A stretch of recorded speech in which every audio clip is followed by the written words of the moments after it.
हमारे साथ एम्स के डायरेक्टर हैं, उनसे हम बात करेंगे कि सर आज आपे सम्मानित किया गया है और एक तरह से डाक के द्वारा स्टाम्प जो बनाया गया उसमें आपकी तस्वीर लगाई गई।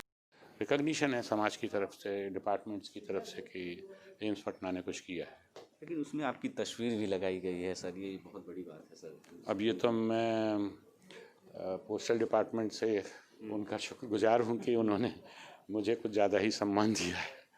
सर जिस तरह से कोरोना काल में आपने पूरी तरह से काम किया सर, और पटना एम्स काफ़ी पूरे बिहार के लिए नाम रोशन किया है उन्होंने, क्या कहेंगे सर उस पर पूरी टीम के लिए सर? आप किसके बारे में?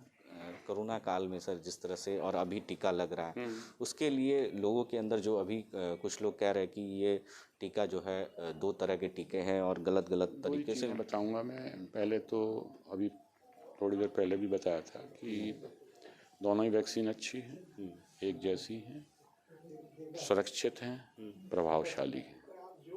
आपको जो वैक्सीन मिल रही है, मैं कहूँगा जो भी आमजन है कि जो भी वैक्सीन आपको मिल रही है उसे ज़रूर लगवाएं। हमारे यहाँ पे भी डॉक्टर्स ने वैक्सीन लगवाई है और लग रही है रोज़।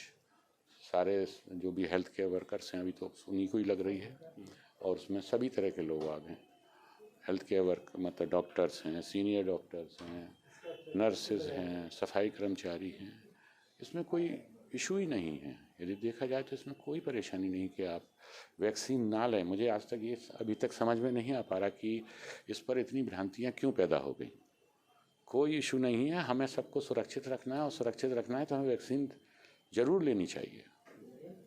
मैं तो यही कहूँगा। लेकिन अभी आपने थोड़ी देर पहले कहा कि जो लोग अगर टीका ले भी लिए हैं उनको नहीं पता है, लेकिन अगर दूसरे से आप मिल रहे हैं, जुल रहे हैं, उन्हें अगर हम सब लोग मिलके यदि वैक्सीन ले लेंगे, एक कंसेप्ट होता है हार्ड इम्यूनिटी का, उसमें कहते हैं यदि ज़्यादातर लोग आसपास यदि वैक्सीन लिए हुए हैं तो फिर वायरस फैलता नहीं है, क्योंकि जिसको वैक्सीन लग गई वो तो काफ़ी सुरक्षित है ही, उसको उतना कोरोना नहीं हो पाएगा। लेकिन वो अभी एज ए कैरियर भी काम कर सकता है। तो लेकिन सारे लोगों ने यदि यहाँ पे से 20-25 आदमी, इतना बड़े 50 आदमी हैं, लोग हैं हम लोग, यदि उसमें 20-25 ने भी ले रखा है तो कोरोना फैलने के चांसेस बिल्कुल कम हो जाते हैं।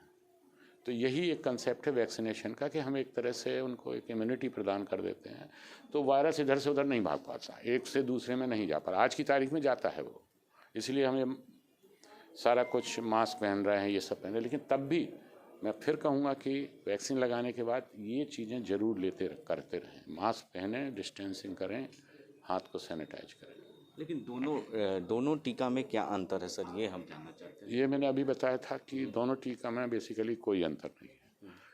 टीके बनाने की विधि में अंतर हो सकता है, वो एक साइंस का पार्ट है। अदरवाइज जहाँ तक देखा जाए तो दोनों ही टीका सुरक्षित हैं, दोनों ही टीके प्रभावशाली हैं। उनके जो रिसर्च के अभी तक जो ट्रायल के डेटा आए हैं उसमें दोनों ही सुरक्षित, दोनों ही प्रभावशाली।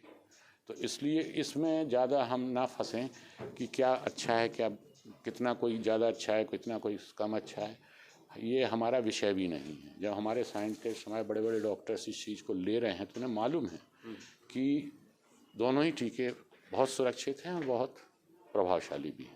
लेकिन एक चीज़ और जानना चाहेंगे सर कि जिस तरह से टीका लगाया जा रहा है उसके बाद क्या उसके साइड इफ़ेक्ट हो सकते हैं, क्या क्या लक्षण आ सकते हैं? बहुत छोटे साइड इफ़ेक्ट्स हैं। जब हम और भी कोई पहले से वैक्सीन चली आ रही हैं, जितने वैक्सीन हैं बच्चों को जो लगती हैं और बाकी लोगों को लगती हैं, उसमें भी आपको मालूम है बुखार आ सकता है, लोकल साइट पर दर्द हो सकता है जहाँ वैक्सीन लगी है, या कुछ और पूरे शरीर में थोड़ा सा माइल्ड मतलब मसल पेन्स हो सकते हैं। इसके अलावा और कोई चीज़ नहीं मिल रही है इसमें तो। और वो ये सिम्टम भी बहुत कम है, ये सिम्टम भी, फीवर भी आने के चांसेस भी बहुत कम होते हैं इस वैक्सीन में। बट मिला जुला के ये तीन चीज़ों से ज़्यादा नहीं। अंतिम सवाल सर एक कि जो कितने साल के उम्र को बच्चे से स्टार्ट हुआ है ये, और दूसरा सवाल कि जो डिलीवरी पेशेंट महिलाएं हैं उनके लिए क्या? 18 साल से ऊपर के बच्चों को लोगों को दी जा रही है, 18 साल से नीचे के लोगों को नहीं दी जा रही। 18 साल से ऊपर कोई भी कितनी भी उम्र का हो उसको दी जाती है।